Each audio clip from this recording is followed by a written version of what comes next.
महाराष्ट्र में बीजेपी की जीत अनोखी है, असाधारण है, अविस्मरणीय है। बीजेपी ने 149 सीटों पर चुनाव लड़ा और अब तक के जो आंकड़े सामने आए हैं 132 के पायदान पर वो जा पहुंची है। स्ट्राइक रेट 88% को भी पार कर चुका है।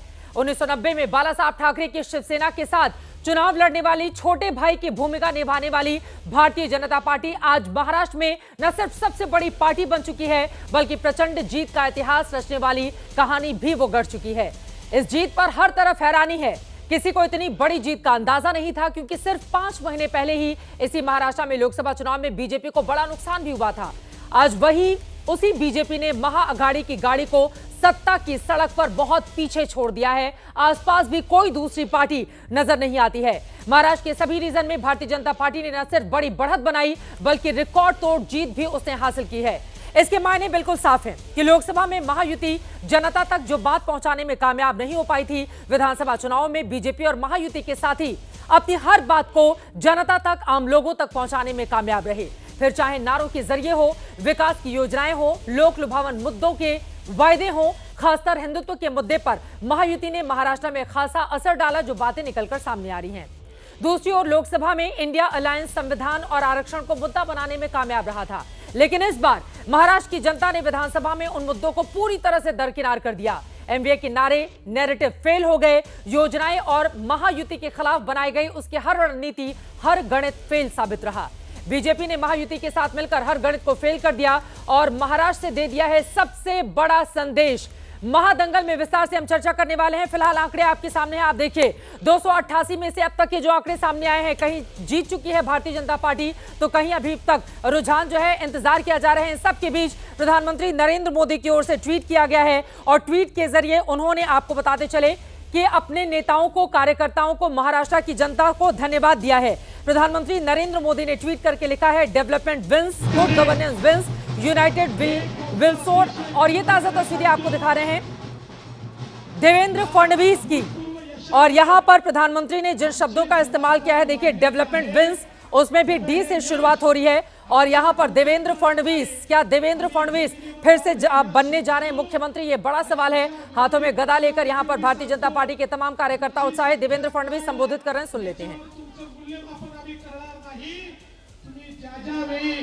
महाराष्ट्राच्या हिताचा विषय आमच्याकडे आणाल, आम्ही सगळे आहेत, त्यामुळे हे यश आमच्या डोक्यात जाणार नाही।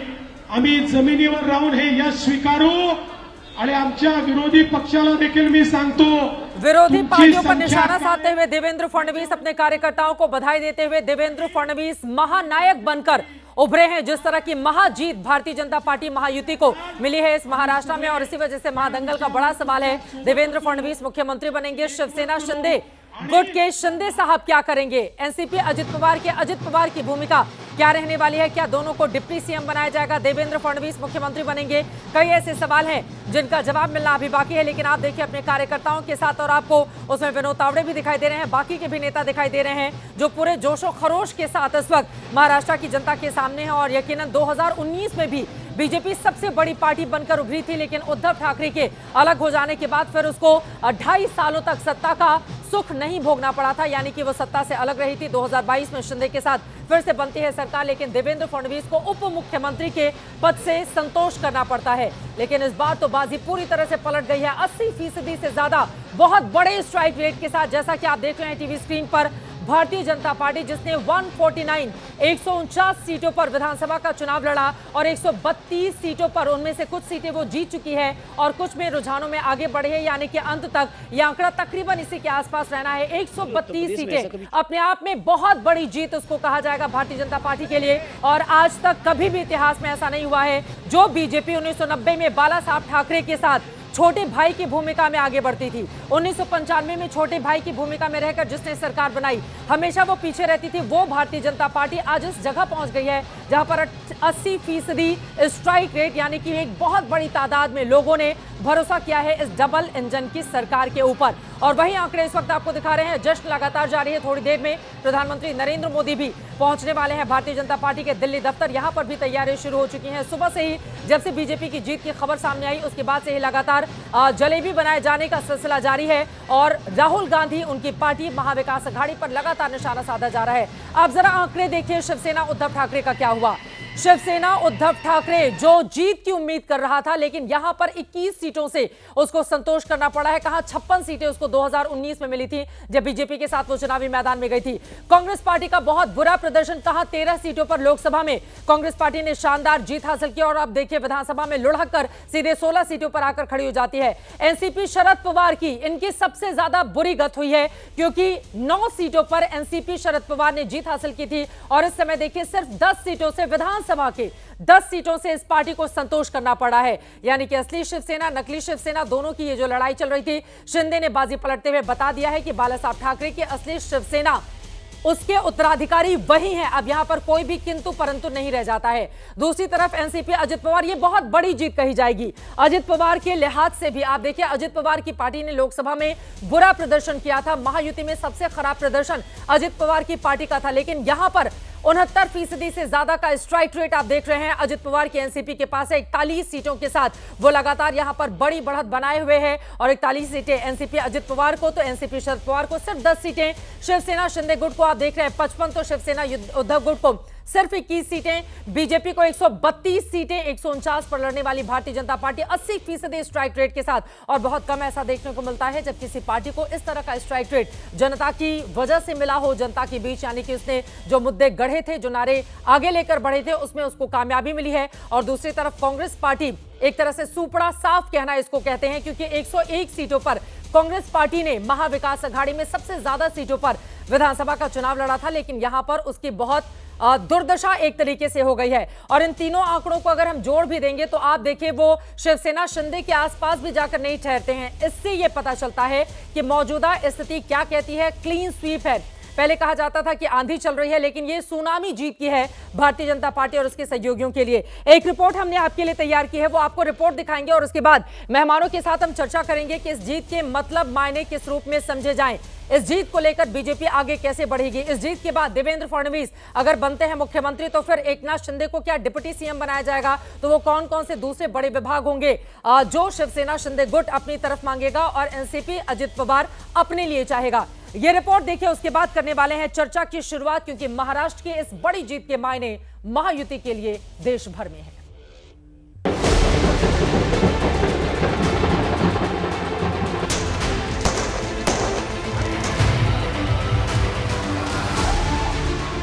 अद्भुत, अविस्मरणीय, अभूतपूर्व।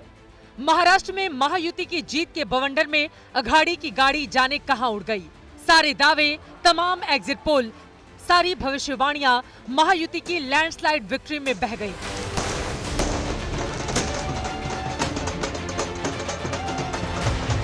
हर उम्मीद, हर आकलन को पार कर भारतीय जनता पार्टी ने इतिहास की सबसे ज्यादा सीटें जीतकर सफलता के उस पहाड़ पर अपने आप को चढ़ा दिया है जहां पर पहुंचना हर किसी का सपना होता है।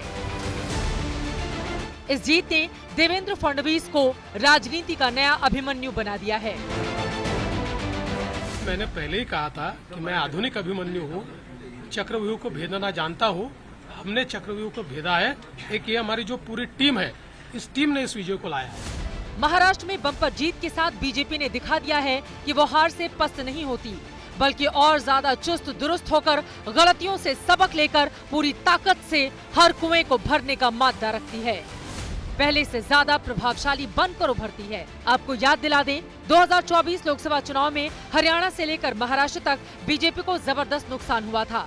दोनों जगह बीजेपी की सियासी जमीन खिसकती हुई नजर आई थी। तो महाराष्ट्र में शानदार जानदार प्रदर्शन किया गया है। खास मेहमान इस वक्त हमारे साथ जुड़ चुके हैं, उनका तारुफ कराते हुए चर्चा की शुरुआत करेंगे। सुधांशु त्रिवेदी जी, राष्ट्रीय प्रवक्ता, राज्यसभा के सांसद, भारतीय जनता पार्टी के हमारे साथ जुड़ चुके हैं। नरेश अरोड़ा जी, आप एमडी हैं डिजाइन बॉक्स के, हमारे साथ जुड़ चुके हैं। एक तरह से आपको चाणक्य कहा जा सकता है। अजित पवार की ये जो शानदार जीत आप देख रहे हैं, उसके पीछे अगर किसी का ब्रेन है तो वो नरेश अरोड़ा हमारे साथ जुड़ चुके हैं। आपका भी बहुत बहुत स्वागत है। साजिद सुपारीवाला जी, प्रवक्ता शिवसेना उद्धव गुट के हमारे साथ हैं। मनीषा कायंदे जी, प्रवक्ता शिवसेना शिंदे गुट से हमारे साथ हैं। स्वागता शाह जी, नेता एनसीपी अजित पवार गुट से हमारे साथ हैं। प्रणय अजमेरा जी, प्रवक्ता एनसीपी शरद पवार गुट से हैं। वरुण पुरोहित जी हमारे साथ राजनीतिक विश्लेषक जुड़ चुके हैं। राजकुमार भाटी भी हमारे साथ समाजवादी पार्टी के प्रवक्ता जुड़े हुए हैं। और दिबांग जी, वरिष्ठ पत्रकार, मेरे सहयोगी स्टूडियो में हमारे साथ जुड़े हुए हैं। सभी का बहुत बहुत स्वागत है। और ये तस्वीरें आपको दिखा रहे हैं, लगातार जश्न जारी है। भारतीय जनता पार्टी उत्साह से यहां पर उत्साह, उमंग, उल्लास से भरपूर नजर आ रही है। नरेश अरोड़ा जी, मैं आपके पास आऊं, एक जल्दी से टिप्पणी में लेना चाहूंगी सुधांशु त्रिवेदी जी की। सुधांशु जी, लैंडस्लाइड विक्ट्री है ये, जीत की सुनामी, एक जल्दी से टिप्पणी। अब कौन बनेगा मुख्यमंत्री, इसी को लेकर सुधांशु जी के पास हम चलेंगे, लेकिन अब मैं आ जाती हूं सीधे नरेश अरोड़ा जी के पास। नरेश अरोड़ा जी, अगर 70% स्ट्राइक रेट के साथ एनसीपी अजित पवार इतना शानदार जानदार प्रदर्शन कर रहा है, तो इसकी 3 बड़ी वजह आप क्या समझते हैं?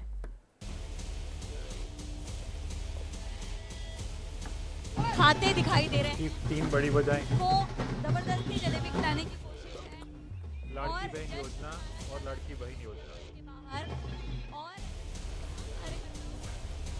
नरेश अरोड़ा जी को आप स्क्रीन पर दिखाएं, और ये जीत की तस्वीरें भी हम दिखाते रहेंगे अपने दर्शकों को।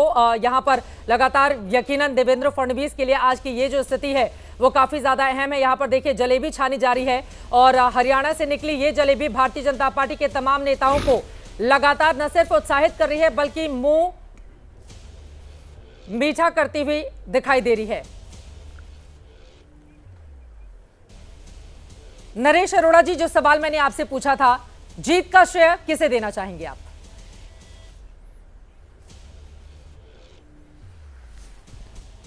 जीत का श्रेय आपने 3 वजहें पूछी थी। पहली वजह है लड़की बहन योजना, दूसरी वजह है लड़की बहन योजना, और तीसरी वजह है लड़की बहन योजना। लाड़की बहना योजना, और हमने देखा कि आपने अजित पवार जी को भी पिंक कलर की सदरी पहनाकर हर जगह चुनाव प्रचार कराया था, और आज बाकायदा पिंक कलर का फ्लावर लेकर आप पहुंचे थे उनको कंग्रेचुलेट करने के लिए। तो लाड़की बहना योजना जिसकी वजह से इतनी शानदार जीत हासिल हुई, किस तरह से आप लोगों की ओर से रणनीति तैयार की गई थी? क्योंकि अगर हम लोकसभा चुनाव में, चाहूंगी कि विंडो में आप उनको भी दिखाएं। मेरा ये सवाल है नरेश अरोड़ा जी, हमने देखा था लोकसभा चुनाव के दौरान कितना खराब प्रदर्शन अजित पवार गुट का था, लेकिन इस बार शानदार प्रदर्शन करते हुए उन्होंने बाजी मार ली, और असली एनसीपी किसकी ये बात भी सुनिश्चित कर लिया है अजित पवार ने।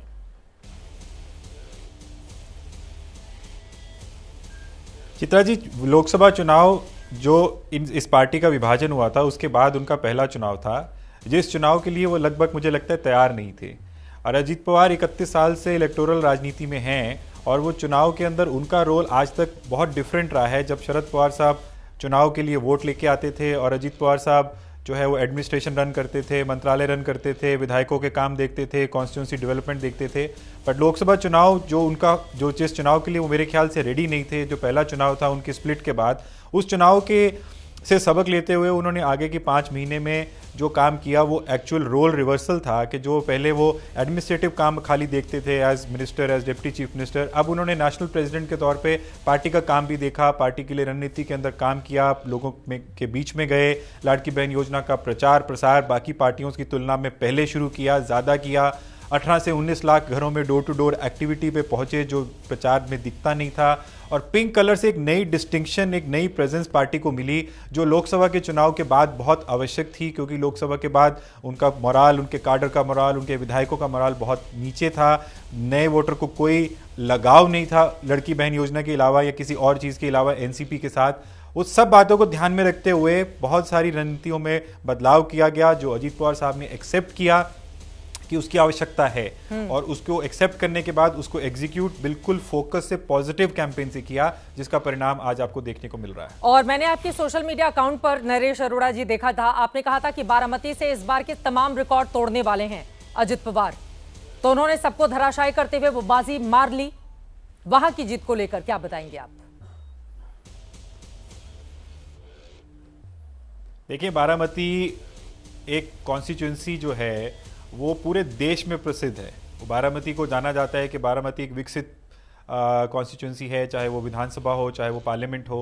और बारामती का जो अभी लोकसभा का चुनाव बहुचर्चित चुनाव था, जिसके अंदर एक तरफ सुप्रिया सुले लड़ रही थी, एक तरफ अजित पवार साहब की वाइफ सुनेत्रा पवार लड़ रही थी, उसकी बहुत चर्चा हुई, जिसके अंदर उनको जीत नहीं मिल पाई थी। और उसी चुनाव में बारामती असेंबली में 30 साल में पहली बार वो माइनस थे 65,000 वोटों के साथ। इस बार बारामती का चुनाव बहुत रोचक चुनाव इसलिए था कि लोगों की उस पर नज़र थी कि भाई एक 6 महीने पहले जो वहाँ पे परिणाम निकल के आए, 2 परिवार के मेंबर जब लड़े, दोनों फीमेल मेंबर्स लड़े, इस बार फिर 2 परिवार के मेंबर लड़ने वाले थे, तो उसका परिणाम क्या होगा।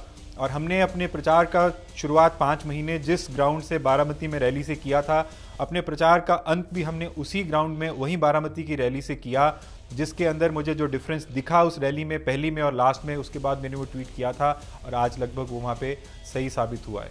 तो क्या इस बात को माना जा सकता है कि शरद पवार की ये जो विरासत थी, जिसको लेकर लगातार द्वंद्व चल रहा था कि कौन जीतेगा, कौन असली एनसीपी कहलाएगा, अब उसमें बाजी मार ली है अजित पवार ने और अब शरद पवार और उनकी पार्टी का कम से कम 10 आंकड़ों के साथ उस तरह का अस्तित्व महाराष्ट्र की सियासत में दिखाई नहीं देता है। नरेश जी,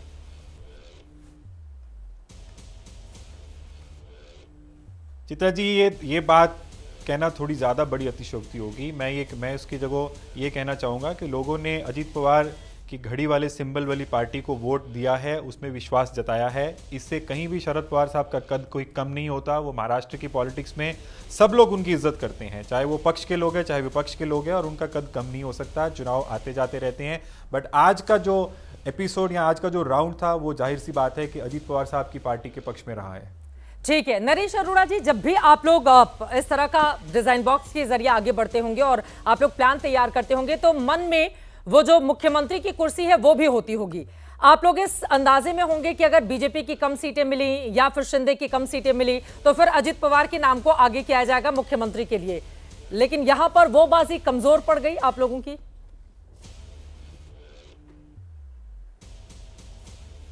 चित्रा जी, हम 57 सीट यानी कि 57 सीटों पर चुनाव लड़ रहे थे, तो ये जो लक्ष्य था वो लक्ष्य 57 सीट्स में से मैक्सिमम सीट जीतने का था।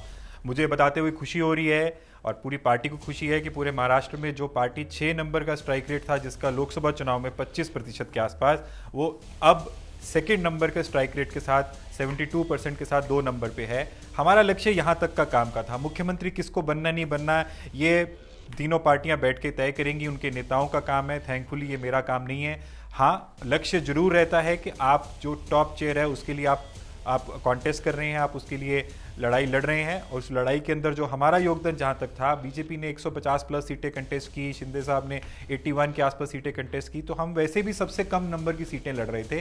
तो हमारे स्ट्राइक रेट के साथ जो सीटें हमको मिली हैं, उन सीटों के नंबर्स के साथ जो पार्टी के नेता अपने अलायंस के नेताओं के साथ बैठ के तय करेंगे, ये उनका रोल है। ये अच्छी बात है कि हम भी आपकी तरह एक दर्शक बैठ के उसको देखेंगे। अगर हमारे से कुछ राय मांगी जाएगी तो उसमें जरूर देंगे। अगर राय मांगी जाएगी तो क्या देंगे?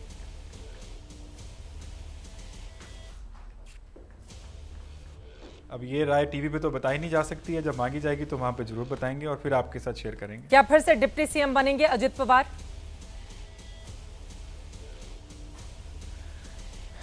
चित्रा जी, मेरा व्यक्तिगत मत है कि मुझे ज़्यादा कुछ चेंज दिखता नहीं है, बिकॉज जो संतुलन से जिस तरह से सरकार पहले भी चलती रही है कि भाजपा के नंबर बहुत ज़्यादा थे और उसमें बाकी 2 पार्टियां छोटी थी, पर चीफ मिनिस्टर शिंदे साहब थे। बट अभी जो मैंडेट आया है उसमें हो सकता है कि कुछ फेरबदल की चांस बने, बट अभी ये 1-2 दिन के बाद मालूम पड़ेगा। आज सुबह अलायंस के लीडर्स की बात हुई है आपस में, अभी उसके बाद ये लोग आज या कल में दोबारा आगे बैठेंगे और उसके बाद उसका निर्णय लेंगे। अजित पवार साहब को क्या रोल मिलता है ये मैं अभी नहीं बता सकता हूं, क्योंकि इस पर कोई निर्णय नहीं हुआ। बट ये बात मेरा विश्वास है कि जिस प्रकार का परफॉर्मेंस खासकर लोकसभा के बाद उन्होंने किया है, उनकी पार्टी ने किया है, तो उनकी महत्वपूर्ण जिम्मेदारी रहेगी। और वो चाहे वो देवेंद्र फडणवीस साहब हो, चाहे एकनाथ राव जी शिंदे हो, सब लोग दादा की परफॉर्मेंस, एडमिनिस्ट्रेटिव कैपेबिलिटीज़ को जानते हैं, उनसे राय करते हैं। मैंने खुद देखा है, तो मैं समझता हूं कि अजित पवार साहब का रोल बहुत महत्वपूर्ण रहेगा महाराष्ट्र की गवर्नमेंट फॉर्मेशन में। चलिए, बहुत धन्यवाद आपका एबीपी न्यूज से जुड़ने के लिए। और मुझे पता है कि अभी आपको एक और लड़ाई लड़नी है, अजित दादा पवार को किस तरह से बहुत बड़ी कुर्सी पर बिठाया जाए। फिलहाल के लिए बहुत धन्यवाद एबीपी न्यूज से जुड़ने के लिए और इस बातचीत करने के लिए। अजित पवार की चाणक्य आप कह सकते हैं, क्योंकि रणनीति इनकी टीम की ओर से बनाई गई और उसमें कामयाबी भी मिली। सुधांशु जी, सीधे आपके पास आते हुए फोन आपका बार बार कट रहा था, इसलिए माफी के साथ देर से आ रही हूं। ये जो लैंडस्लाइड विक्ट्री है भारतीय जनता पार्टी की, आखिर बीजेपी के भीतर वो क्या है? क्योंकि तमाम जितने राजनीति के चाणक्य हैं, खासतौर से शरद पवार को भी कहा जा रहा था कहां वो आकर 10 सीटों पर यहां सिमट गए। बीजेपी के भीतर वो क्या चीज है जिसने लोकसभा चुनाव में इतना बुरा प्रदर्शन किया, उसने अपने आप को 3-4 महीनों में जिस शानदार तरीके से वापस किया है? बड़ी वजह क्या देखते हैं सुधांशु जी अपनी पार्टी की आप? देखिए, जो महाराष्ट्र में सफलता मिली है उसमें मैं 3-4 कारण मानता हूं कि तो हमारी सरकार ने बहुत शानदार काम किया, हमारी पार्टी और सहयोगी पार्टियों के संगठन ने बहुत मेहनत के साथ काम किया, और प्रधानमंत्री श्री नरेंद्र मोदी जी के प्रति जो विश्वसनीयता है देखिए, यहां पर मैं क्रेडिबिलिटी की बात कह रहा हूं। राजनीति में मोदी जी विश्वसनीयता की, प्रामाणिकता के प्रतीक हैं और विपक्ष विश्वसनीयता के संकट का प्रतीक है। यानी Modi ji the symbol of credibility in politics and opposition has become the crisis of credibility in politics. उसका योगदान रहा। और मैं दूसरी बात कहना चाहूंगा, लोकसभा चुनाव में दो बातें थी। एक तो हो सकता है कि हमारे समर्थक और हमारे कार्यकर्ता और हमारे वोटर कुछ के भी मामले में अति आत्मविश्वास या गफलत में रहे हो कि सरकार बनी जाएगी और कोई फर्क नहीं पड़ता, उस कारण से थोड़ा रहा। दूसरा, जो भ्रम का वातावरण बनाया गया, वो जिस खोखले आधार पर बनाया गया था, जो कहावत होती है कि काट की हांडी एक बार ही चढ़ती है, तो मुझे लगता है दूसरी बार वो सिरे से चढ़ाने में सफल नहीं रहे। और दूसरा, मैं एक वाक्य कहना चाहूंगा जो मैं पार्टी प्रवक्ता से हटकर जो राजनीतिक विश्लेषक हैं उनके विचार के लिए कहना चाहूंगा। पॉलिटिक्स में एक सिद्धांत होता है कि if you have to choose between your character and strategy, character का मतलब political character, then leave the strategy, be with the character. You can survive without strategy, but you cannot survive without character. मतलब राजनीति में जो आपका राजनीतिक मूल विचार है, चरित्र, उसमें और स्ट्रेटजी की बात हो तो एक बार स्ट्रेटजी को छोड़ दीजिएगा, अपना मूल विचार बना के रखिएगा, क्योंकि हो सकता है एक दो बार आप झटका खाएं रणनीति में, मगर लॉन्ग टर्म में वही पार्टियां आगे रहती हैं जो अपना मूल चरित्र बचा के रखती हैं। और चित्रा जी, मैं कह सकता हूं 70 साल के इतिहास में आप देख लीजिए कि धारा 370 हो, राम मंदिर हो, घुसपैठ का मुद्दा हो, राष्ट्रीय सुरक्षा हो, आतंकवाद हो, बीजेपी ने जनसंघ के जमाने से आज तक कभी स्टैंड चेंज नहीं किया। और मोदी जी के जमाने तक आते आते 19 स्टैंड्स में हमने नए कीर्तिमान उठाए। और बाकी जो राजनीतिक दल हैं, इन्होंने अपना कोई एक स्टैंड ऐसा नहीं है जिसपे 70 साल पहले भी कायम थे। जो दल हैं, जो 70 साल पुराना दल और आज भी कायम है। बताइए, किसी जमाने में जो कांग्रेस कहती थी जात पे ना पात पे, इंदिरा जी की बात पे मोहर लगेगी हाथ पे, आज ये सब बोलने लगे। कांग्रेस अल्ट्रा लेफ्ट की तरफ चली गई। तो इसलिए मैं कहना चाहता हूं कि ये भारतीय जनता पार्टी के प्रति जनता का विश्वास, मोदी जी की लोकप्रियता और उसकी प्रामाणिकता के कारण हमें ये बड़ी भारी जीत हासिल हुई, और जिसमें सरकार के द्वारा किए गए शानदार कार्य भी हैं और जमीनी आधार पर जो काम करते हैं उसका एक महत्वपूर्ण योगदान यहां पर। मेरे सहयोगी दिबांग आपसे सवाल पूछना चाह रहे हैं। दिबांग, सुधांशु जी, आपको आप क्या समझते हैं, जो नारा लगा, और वो नारा एक तरीके से योगी जी ने लगाया, फिर एक तरीके से प्रधानमंत्री मोदी ने लगाया, उसका कितना रोल रहा?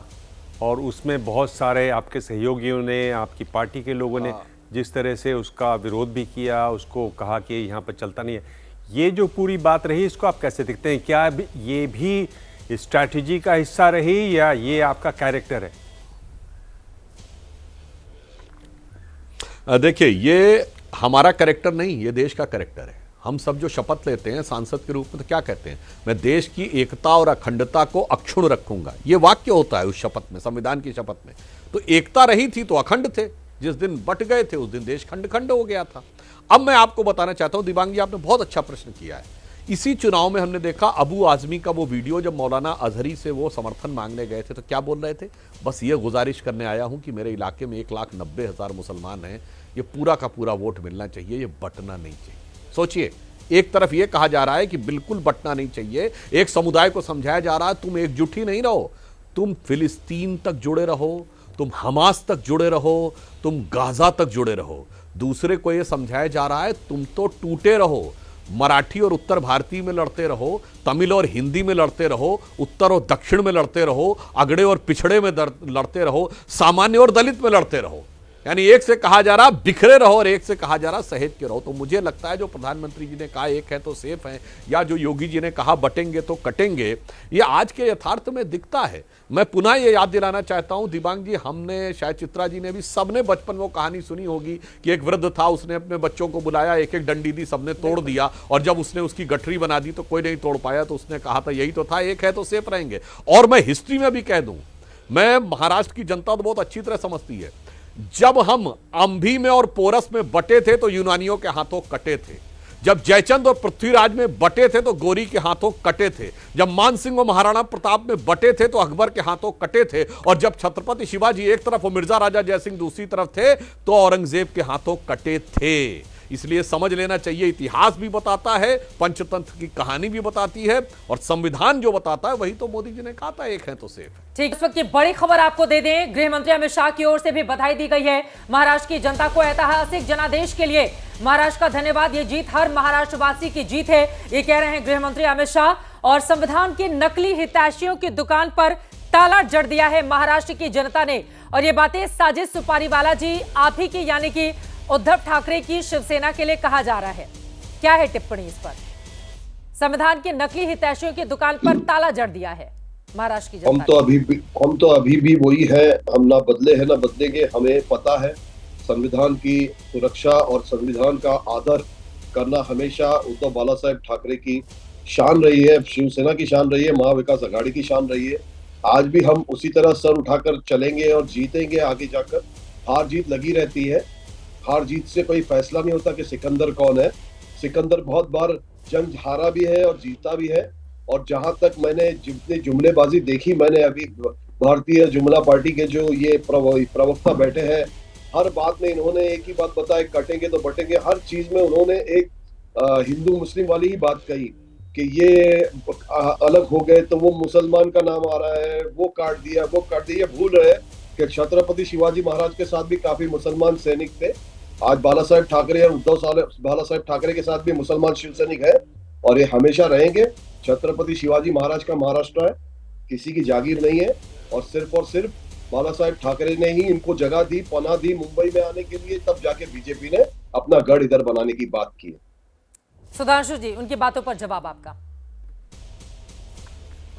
मुझे लगता है हाँ, सुपारीवाला जी को व्यक्तिगत होने की जरूरत नहीं थी। मैं चुनौती से कहता हूं, मैंने सिर्फ फैक्ट बोले और एक फैक्ट गलत हो तो बताइएगा, जुमलेबाजी नहीं की। और अब मैं बताता हूं आपकी जुमलेबाजी क्या है। आप छत्रपति शिवाजी महाराज की विरासत का दावा करते हैं और छत्रपति शिवाजी महाराज के लिए उनके राजकवि भूषण ने क्या लिखा? मोड़ राखे मुगल मरोड़ बादशाह राखे और राम नाम रख निज रसना सुधड़ में, और बैरिन को हद राखी तेग बल शिवराज, देव राखे देवल स्वधर्म राख्यो घर में। इसका अर्थ यह हुआ कि मुगलों को मरोड़ के रखा, बादशाहों को तोड़ के रखा, अपनी पवित्र जिह्वा पर भगवान राम का नाम लेके रखा, और बैरियों को तेग बल यानी तलवार के बल पे सैन्य बल से अपनी हद में रखा, और देवताओं को देव स्थानों में सुशोभित किया, और धर्म को घर में। यही तो मोदी जी ने किया है। मुगलिया मानसिकता वालों को मरोड़ के रखा हुआ है। जो लोग आके मुंबई में 26-11 करके चले जाते थे, उनको सुनिए, अपनी बारी में अब तो रिजल्ट आ चुके हैं, अपनी बारी में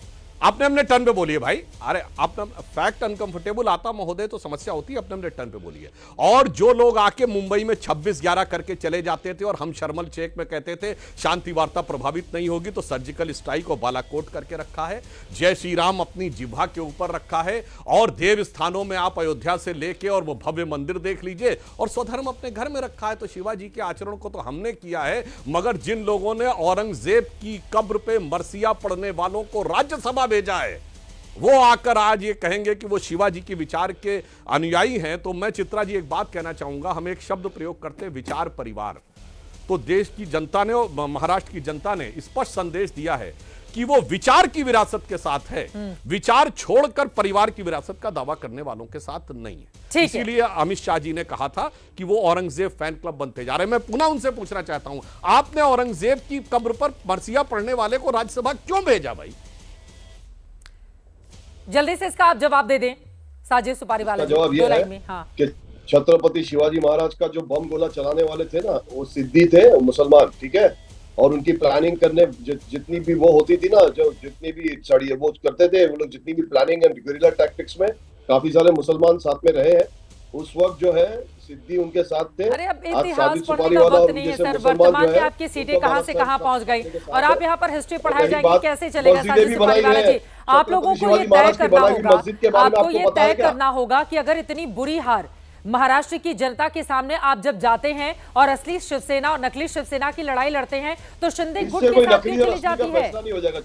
आप ही लोगों ने कहा था कि जनता अपना जनादेश देकर स्पष्ट कर देगी कि असली और नकली कौन है। मैं तो अपनी बातें नहीं कह रही हूँ, आप ही लोगों की ओर से गद्दार कहा गया था शिंदे को, न जाने किन किन शब्दों से आप उनको संबोधित कर रहे थे। चित्रा जी, मैं एक बात कहना चाहता हूँ आपकी बात पर। बोलिए बोलिए। नकली और असली का फैसला ऐसा नहीं होता है।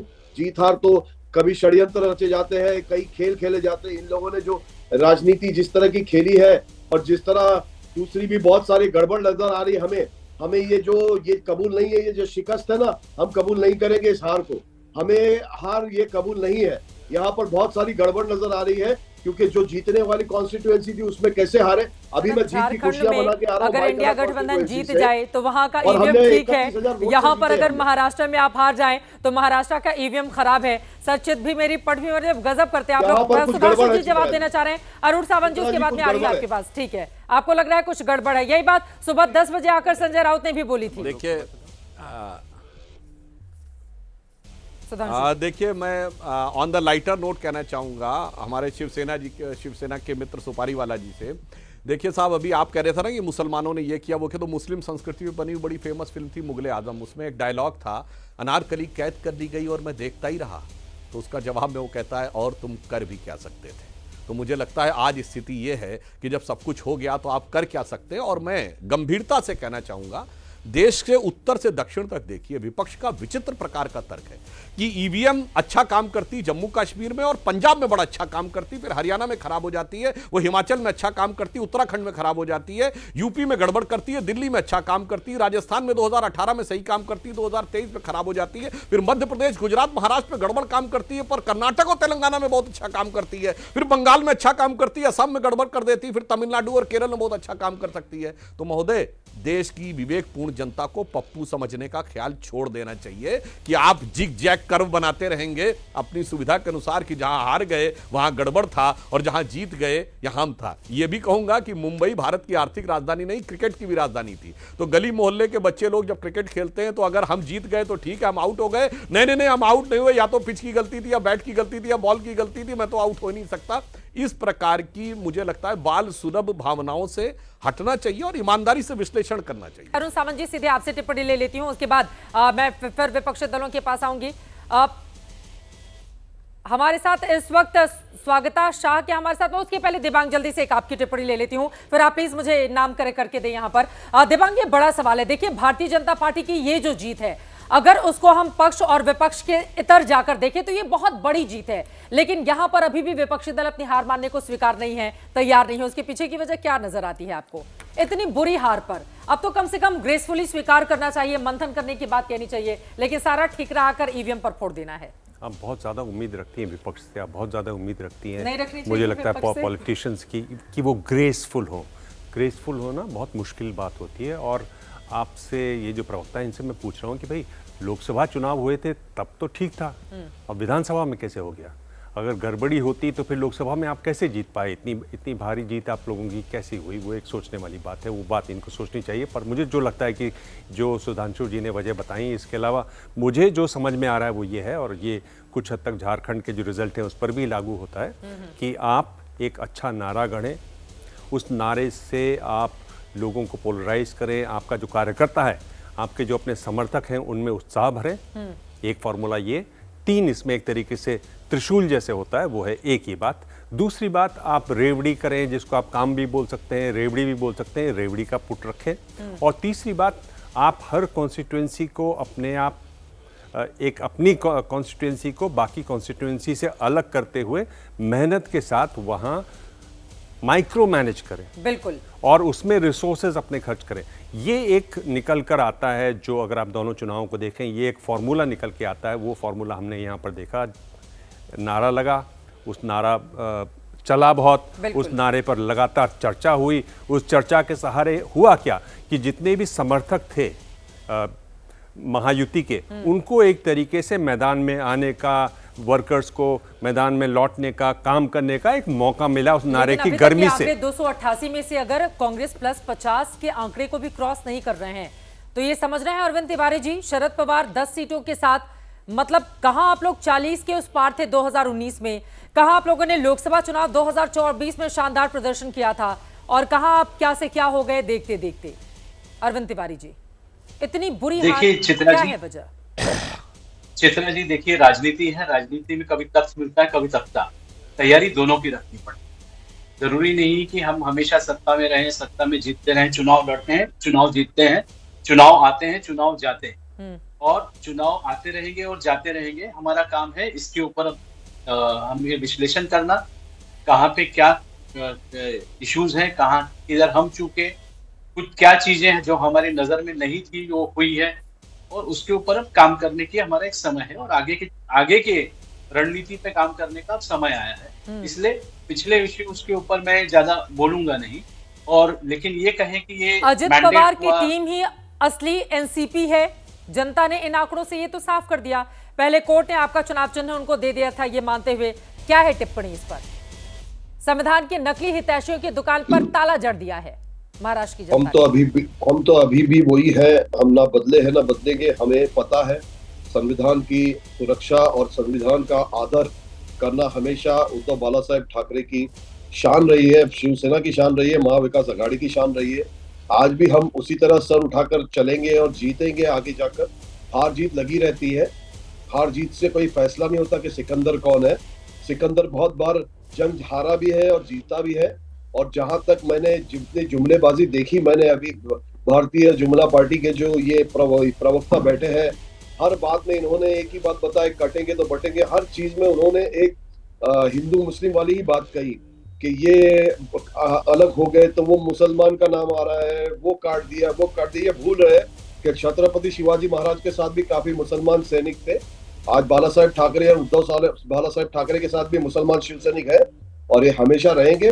छत्रपति शिवाजी महाराज का महाराष्ट्र है, किसी की जागीर नहीं है।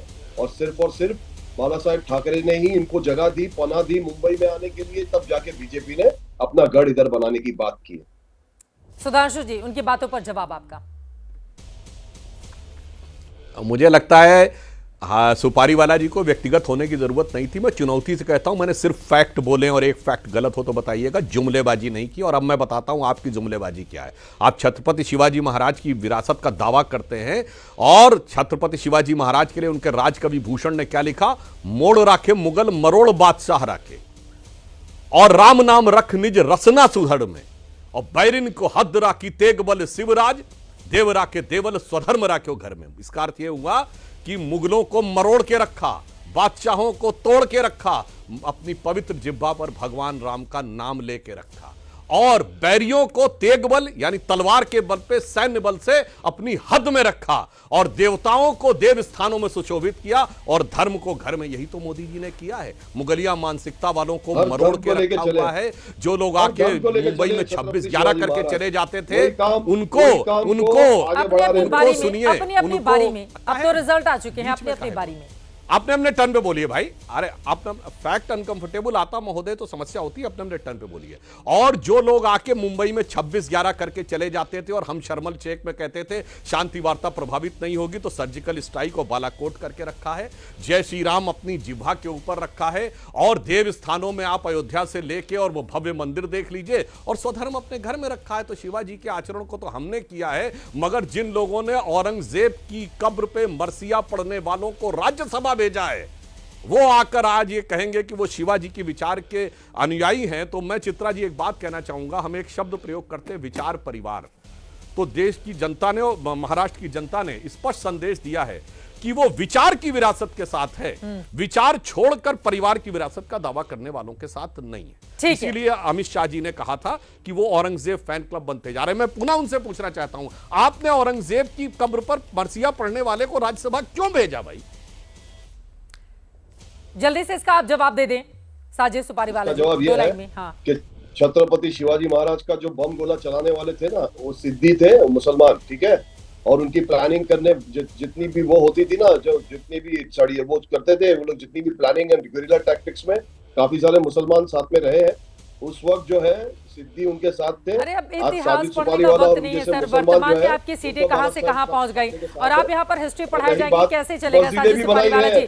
आप लोगों को ये तय करना होगा, आपको ये तय करना होगा कि अगर इतनी बुरी हार महाराष्ट्र की जनता के सामने आप जब जाते हैं और असली शिवसेना और नकली शिवसेना की लड़ाई लड़ते हैं, तो शिंदे गुट के साथ क्यों चली जाती है? आप ही लोगों ने कहा था कि जनता अपना जनादेश देकर स्पष्ट कर देगी कि असली और नकली कौन है। मैं तो अपनी बातें नहीं कह रही हूँ, आप ही लोगों की ओर से गद्दार कहा गया था शिंदे को, न जाने किन किन शब्दों से आप उनको संबोधित कर रहे थे। चित्रा जी, मैं एक बात कहना चाहता हूँ आपकी बात पर। बोलिए बोलिए। नकली और असली का फैसला ऐसा नहीं होता है। जीत हार तो कभी षड्यंत्र रचे जाते हैं, कई खेल खेले जाते हैं। इन लोगों ने जो राजनीति जिस तरह की खेली है, और जिस तरह दूसरी भी बहुत सारी गड़बड़ नजर आ रही है हमें ये कबूल नहीं है। ये जो शिकस्त है ना, हम कबूल नहीं करेंगे इस हार को। हमें हार ये कबूल नहीं है। यहाँ पर बहुत सारी गड़बड़ नजर आ रही है, क्योंकि जो जीतने वाली कॉन्स्टिट्यूएंसी थी उसमें कैसे हारे। अभी मैं जीत की झारखंड खुशियां में मना के आ रहा हूं अगर इंडिया भाईचारा गठबंधन constituency जीत से। जाए तो वहां का और ईवीएम हमने ठीक है, 31,000 वोट यहाँ से पर जीते अगर हैं। महाराष्ट्र में आप हार जाएं तो महाराष्ट्र का ईवीएम खराब है। सचित भी मेरी पट भी मेरे गजब करते हैं आप यहाँ लोग। पर कुछ सुधांशु गड़बड़ जी है जवाब चित्रा देना चाह रहे हैं, अरुण सावंत जी उसके चित्रा बाद जी, में कुछ आ रही है गड़बड़ आपके है। पास। ठीक है, आपको लग रहा है कुछ गड़बड़ है, यही बात सुबह 10 बजे आकर संजय राउत ने भी बोली थी। देखिए सुधांशु देखिए, मैं ऑन द लाइटर नोट कहना चाहूँगा हमारे शिवसेना के मित्र सुपारीवाला जी से। देखिए साहब, अभी आप कह रहे थे ना कि मुसलमानों ने ये किया वो किया, तो मुस्लिम संस्कृति में बनी हुई बड़ी फेमस फिल्म थी मुगले आजम, उसमें एक डायलॉग था, अनारकली कैद कर दी गई और मैं देखता ही रहा।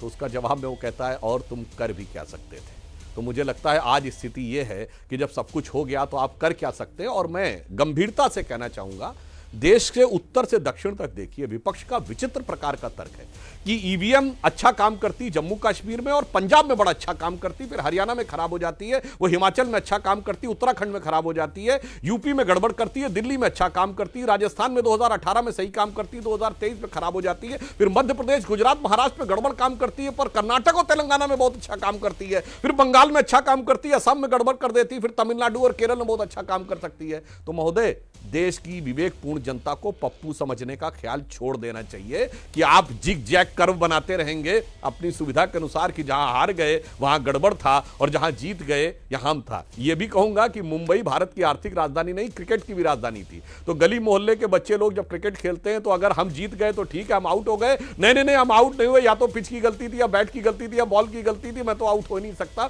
इस प्रकार की मुझे लगता है बाल सुलभ भावनाओं से हटना चाहिए और ईमानदारी से विश्लेषण करना चाहिए। ठीक है, अब मैं बाकी मेहमानों के पास आते हुए अरुण सावंत जी सीधे आपसे टिप्पणी ले लेती हूं, उसके बाद मैं फिर विपक्षी दलों के पास आऊंगी। हमारे साथ इस वक्त स्वागता शाह के हमारे साथ, उसके पहले दिबांग जल्दी से एक आपकी टिप्पणी ले लेती हूं, फिर आप प्लीज मुझे नाम करके दें यहां पर। दिबांग, ये बड़ा सवाल है। देखिए, भारतीय जनता पार्टी की ये जो जीत है, अगर उसको हम पक्ष और विपक्ष के इतर जाकर देखें तो ये बहुत बड़ी जीत है, लेकिन यहां पर अभी भी विपक्षी दल अपनी हार मानने को स्वीकार नहीं है, तैयार नहीं है। उसके पीछे की वजह क्या नजर आती है आपको इतनी बुरी हार पर? अब तो कम से कम ग्रेसफुली स्वीकार करना चाहिए, मंथन करने की बात कहनी चाहिए, लेकिन सारा ठिकरा आकर ईवीएम पर फोड़ देना है। आप बहुत ज़्यादा उम्मीद रखती हैं विपक्ष से, आप बहुत ज़्यादा उम्मीद रखती हैं। नहीं रखनी चाहिए मुझे लगता है विपक्ष से। पॉलिटिशियंस की कि वो ग्रेसफुल होना बहुत मुश्किल बात होती है। और आपसे ये जो प्रवक्ता है इनसे मैं पूछ रहा हूँ कि भाई, लोकसभा चुनाव हुए थे तब तो ठीक था, और विधानसभा में कैसे हो गया? अगर गड़बड़ी होती तो फिर लोकसभा में आप कैसे जीत पाए? इतनी भारी जीत आप लोगों की कैसी हुई? वो एक सोचने वाली बात है, वो बात इनको सोचनी चाहिए। पर मुझे जो लगता है कि जो सुधांशु जी ने वजह बताई, इसके अलावा मुझे जो समझ में आ रहा है वो ये है, और ये कुछ हद तक झारखंड के जो रिजल्ट है उस पर भी लागू होता है, कि आप एक अच्छा नारा गढ़ें, उस नारे से आप लोगों को पोलराइज करें, आपका जो कार्यकर्ता है, आपके जो अपने समर्थक हैं, उनमें उत्साह भरें। एक फॉर्मूला ये। 3, इसमें एक तरीके से त्रिशूल जैसे होता है, वो है एक ही बात। दूसरी बात, आप रेवड़ी करें, जिसको आप काम भी बोल सकते हैं, रेवड़ी भी बोल सकते हैं, रेवड़ी का पुट रखें। और तीसरी बात, आप हर कॉन्स्टिट्यूएंसी को अपने आप एक अपनी कॉन्स्टिट्यूएंसी को बाकी कॉन्स्टिट्यूएंसी से अलग करते हुए मेहनत के साथ वहाँ माइक्रो मैनेज करें, बिल्कुल, और उसमें रिसोर्सेज अपने खर्च करें।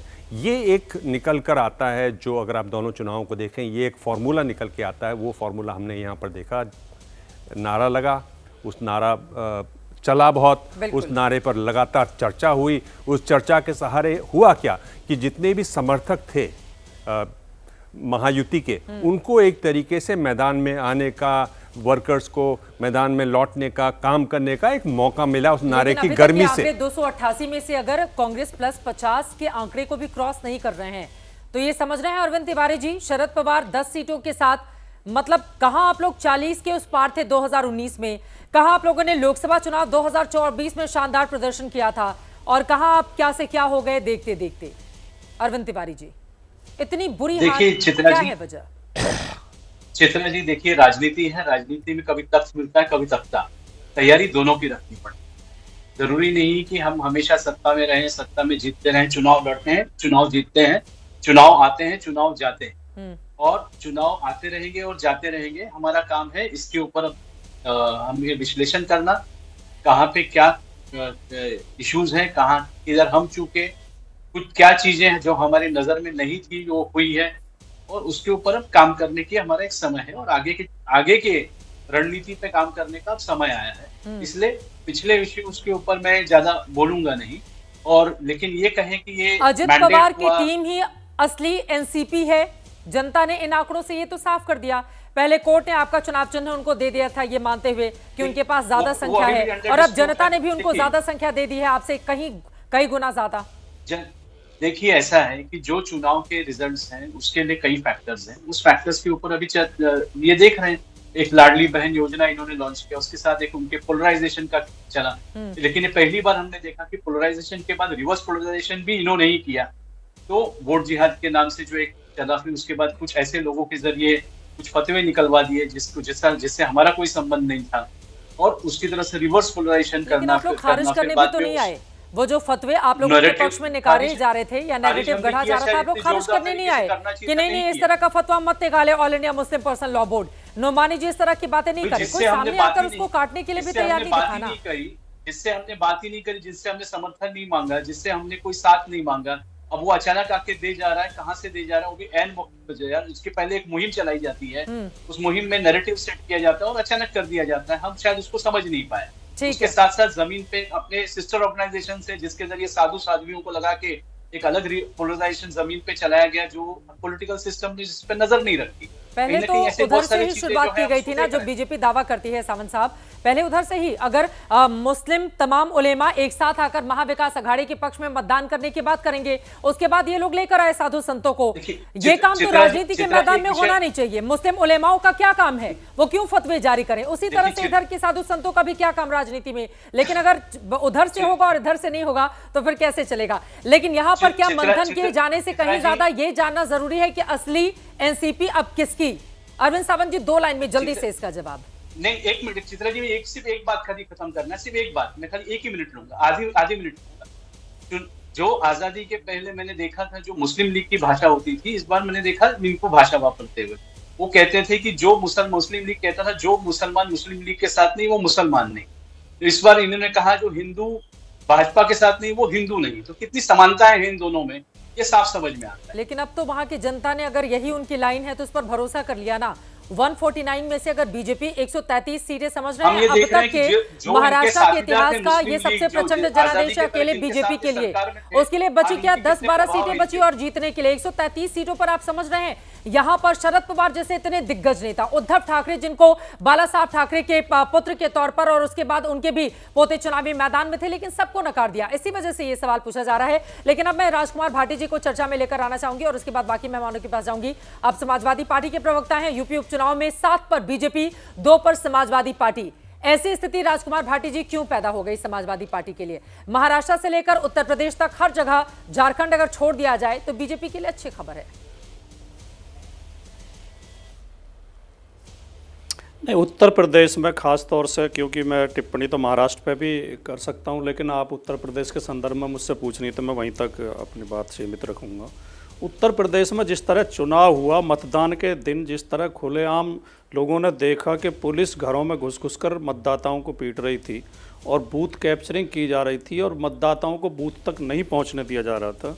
चुनाव आयोग का स्पष्ट नियम है, आचार संहिता है, और उत्तर प्रदेश के चुनाव आयुक्त ने एक दिन पहले विशेष तौर पर पत्र जारी करके कहा कि पुलिस को मतदाता का पहचान पत्र चेक करने का कोई अधिकार नहीं है। इसके बावजूद चित्रा जी, आपने भी देखे होंगे सोशल मीडिया पर हजारों वीडियो घूम रहे हैं जहां पुलिस बैरिकेड लगा कर महिलाओं से, पुरुषों से मतदाता पहचान पत्र चेक कर रही है, उन्हें वापस भगा रही है, उन्हें बूथों तक नहीं जाने दे रही है। जी, इस हालात में चुनाव हुआ है। इसके बावजूद अगर समाजवादी पार्टी ने मुकाबला किया है तो मैं तो इसे ही समाजवादी पार्टी की बहुत बड़ी जीत समझता हूं। 9 में से 2 सीटों पर हम जीते हैं, बाकी सीटों पर मजबूती के साथ लड़े हैं। एक बात स्पष्ट हो गई उत्तर प्रदेश के संदर्भ में कि उत्तर प्रदेश में विपक्ष अब केवल समाजवादी पार्टी है।